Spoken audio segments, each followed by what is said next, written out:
మార్కెట్లో ఒక జాబ్ రోల్కి 4.5 యావరేజ్ శాలరీ ఉంటే కనుక 4.5 ఎల్పిఏ, వీళ్ళు 3.6 ఎల్పిఏనో 3.5 ఎల్పిఏనో ఆఫర్ చేస్తారు.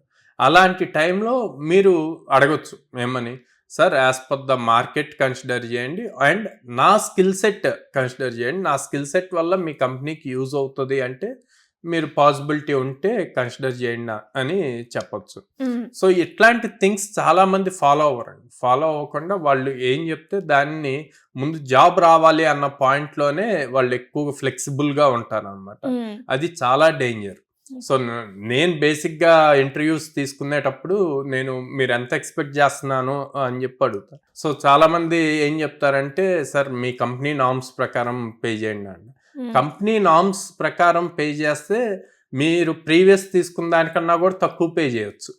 ఓకే, సో అలా ఎప్పుడూ చెప్పకూడదు. సార్ నా స్కిల్ సెట్ చూశారు, నా స్కిల్ సెట్ మీకు ప్లస్ అవుతుంది, మీ ప్రాజెక్ట్కి యూజ్ అవుతుంది, కంపెనీ గ్రోత్కి నేను సూట్ అవుతాను అనుకుంటే కనుక I'm expecting this much but I'm ready for negotiation అని కూడా చెప్పొచ్చు.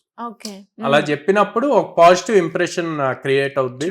ఓకే, తిని ఇంత ఎక్స్పెక్ట్ చేస్తున్నాడు, ప్లస్ మనకి నెగోషియేషన్ కి ఆప్షన్ కూడా ఇచ్చా కాబట్టి మాట్లాడచ్చు అని నెక్స్ట్ స్టెప్ కి తీసుకెళ్తారు. లేదు అంటే అక్కడే అయిపోతున్నారు. సో ఈ పాయింట్స్ అన్ని కూడా చాలా ఇంపార్టెంట్ హెచ్ఆర్ రౌండ్ లో.